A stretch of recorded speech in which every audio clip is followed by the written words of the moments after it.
Hello, all my merrymakers. I am Becca, and welcome to Let's Talk Tuesday. Um, to all the people who keep on looking at my videos and coming back and giving them likes and comments, I very much appreciate that. To anybody new here, welcome. Let's Talk Tuesday is a video that I'm trying to do regularly. But life has been kind of topsy-turvy lately.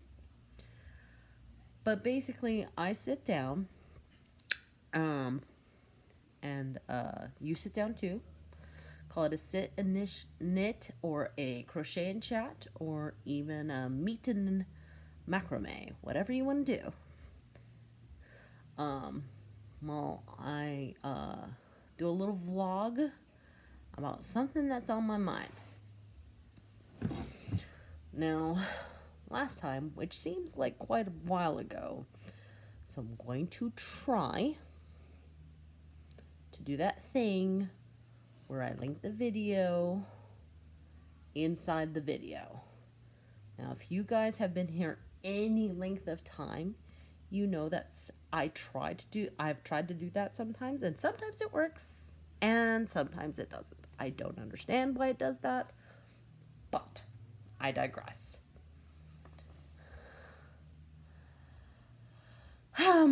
So,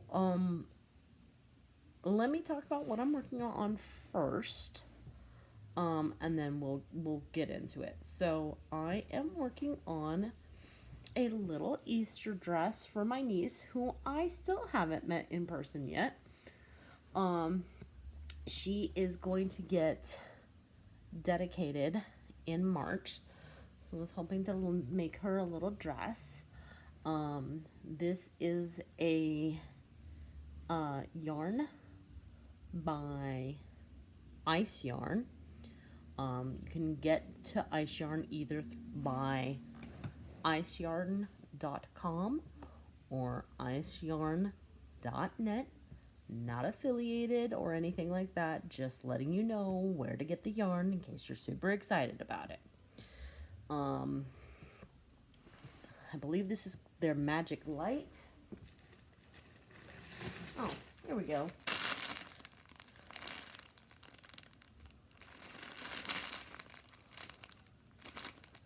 Yeah, Magic Light. And that's the number, 8037 Magic Light Pastel Rainbow. It is a 100% acrylic yarn. I think they classify it as a 3-weight. Yeah, it's a thinner 3-weight, but it's a 3-weight. Technically, I have been using a 4mm crochet hook, but it's kind of gotten lost because I'm not gonna lie, the area around my chair is kind of a mess right now because I've been spending a lot of time in it because of my ankle.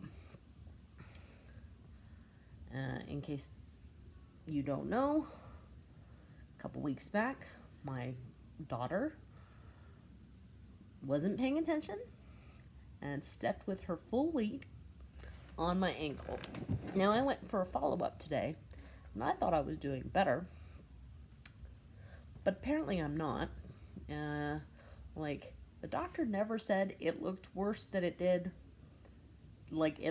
Never said the words, "it looks worse today than it did 2 weeks ago." But that was kind of the verbiage I was getting from him, because he told me that if I didn't take it easy, he was going to put me in a hard cast instead of the boot. So, yeah.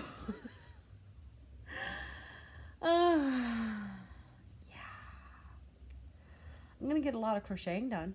Hooray. But anyway, so I've grabbed a 4.25mm crochet hook since I can't find my 4.0mm hook in this mess. I had been trying to wait until the boot was off my foot to reorganize this area a little bit better, but my next follow-up's not until 3 weeks from now. So, Yeah, I'm gonna have to clean it up. All right. Um, and then this particular pattern is actually this. I have modified a pattern that I found called Purple Baby Dress on Ravelry. It is a free pattern. I think there's even a video tutorial associated with the pattern. So, um, she does. Like I said, I've gotten to. I've modified it so the it suits my needs better, and we'll just leave it at that. So, in case you see me looking down a lot, I'm looking at my project, which is why I encourage you to also work on your project. So, last time we had started talking about selling and buying homes, and kind of started because, again, in case you don't know, I have recently sold my house and bought a new one, and there were some trials and tribulations associated with that if I can help you avoid those, I'm gonna. So I can't remember where I left off last week, which is again why I'm gonna try to put the link. I am going to try. I really am. I promise.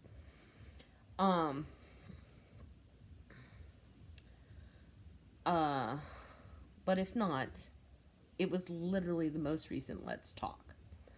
That being said, let's actually start talking about this.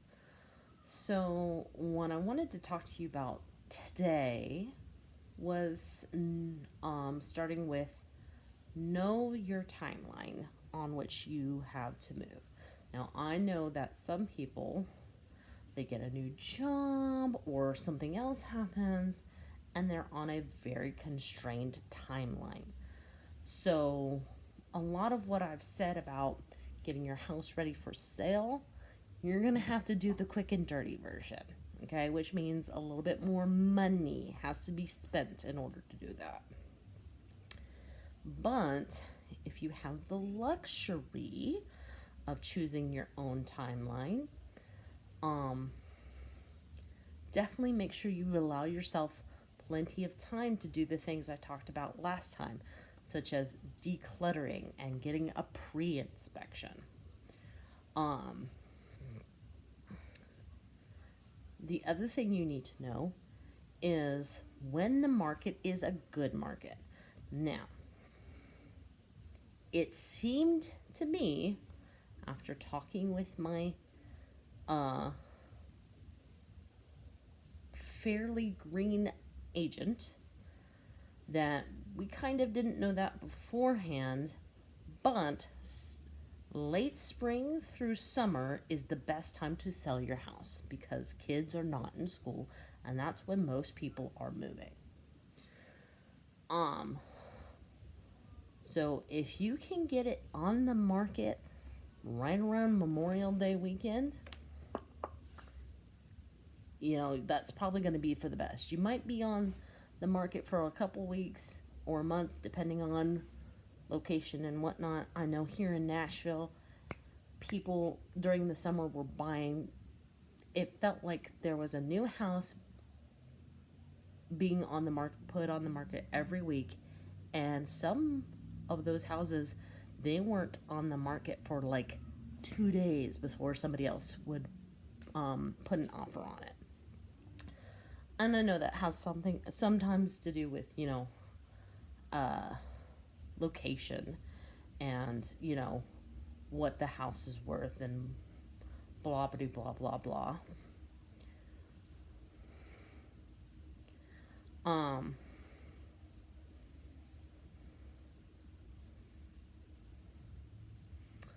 But also know what your house is worth. Now, there's a couple of different ways to do this.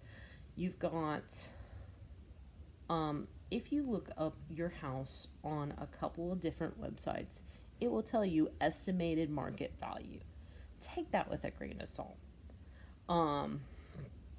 Because On some places, the house that I was in, it said that my estimated market value was 290,000. And then on other places, it said that the estimated market value was 255. And I am chagrined to tell you that we sold closer to 255. But I think that has to do a lot with other things that we had no control over. Because we didn't know about selling in the summer. So we actually waited until school started to put our house on the market. We also didn't do as much cleaning up or repairing as we could have because we felt like we were in a time crunch.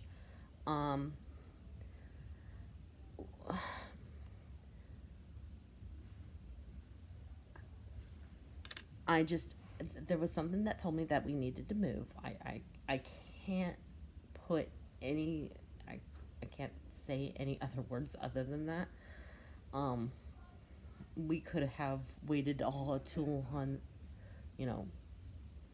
assuming everything stayed the same, we could have probably waited another 2 years and not moved. But something was telling me we needed to move. And even though things did not progress the way we hoped they would, with this recent ice storm, I think we only lost power once, and that was maybe for 10 minutes. So, whereas our old neighbor and a friend that was somewhat nearby, I think they lost power for almost 48 hours. So we're really glad that didn't happen to us, especially with the conditions and how bad they were as far as the road conditions were. And with everything on top of my foot being broken, I'm very happy that our bedroom is on the bottom floor, and there aren't that many steps to get up into our house. So there's lots of, I'm like, you know what, this didn't happen great, but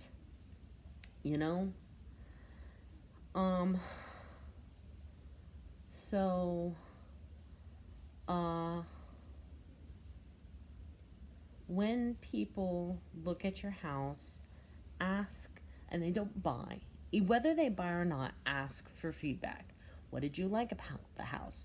What didn't you like the house?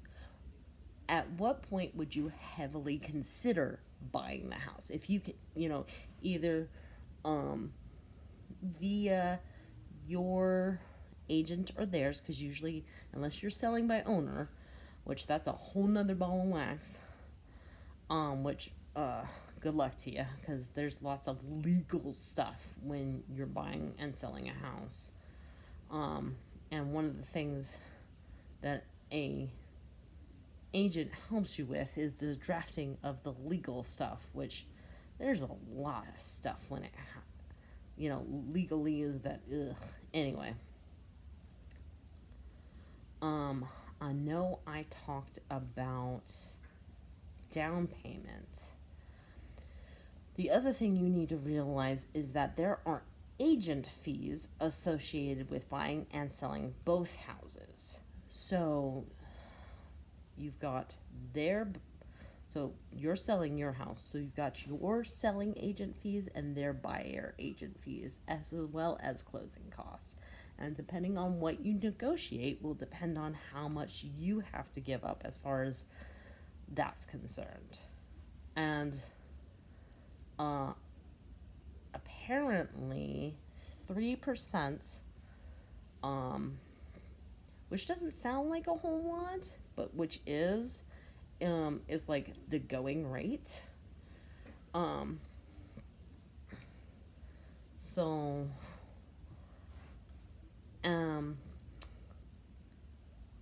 then you've got those same fees on the other side. Now, I don't know about other markets, but in the Tennessee market when we sold, it was like, okay, it was kind of understood that the seller would probably pay closing costs and agent fees for both.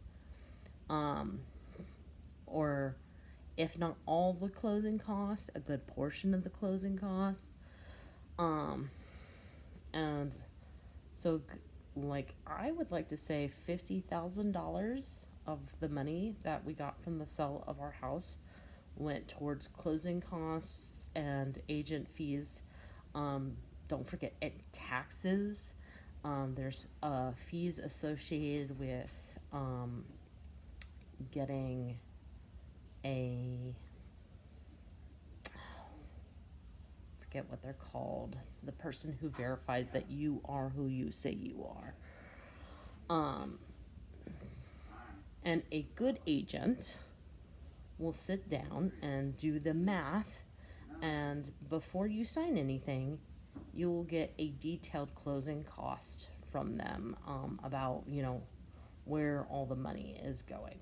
Make sure you read that, make sure you understand that, because of some shenanigans that happened with our sale, we were short $5,000.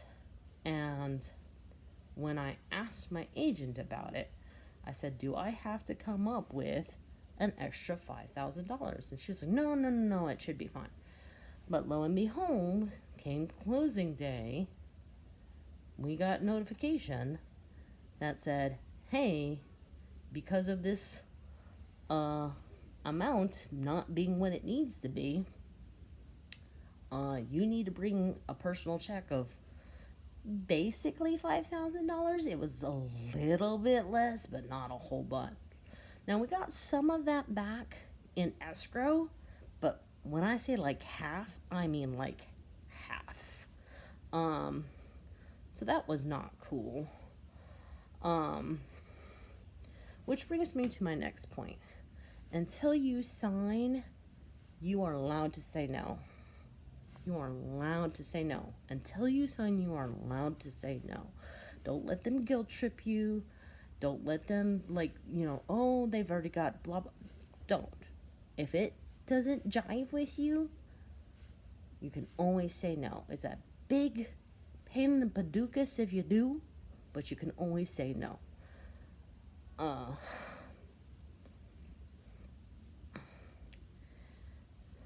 Now, a lot of our woes came from the fact that we only had one potential buyer.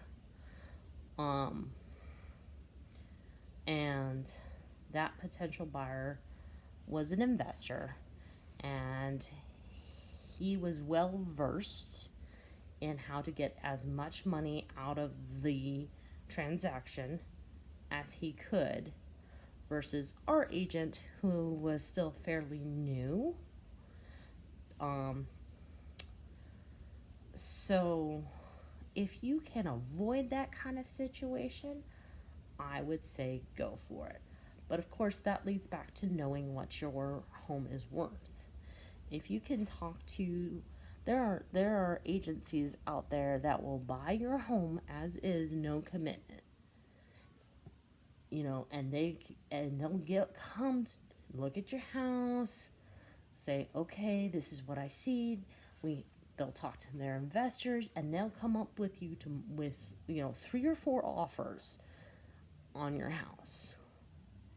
And that will give you a good idea of what the bare minimum that you should accept for your house is. Because that's what they're doing. They're giving you the bare minimum. There's also because there are no agents involved, there's no agent fees, and a lot of them tell you that you can close when you want to. So more and more those are becoming popular. Now, again, make sure you read the fine print. Don't, until you sign something, you can always say no. Have a defined date, like a date, not X amount of days plus signing, because again, with us signing our uh, sale like couple days before Thanksgiving, there was some confusion initially about when we needed to be out of the house by.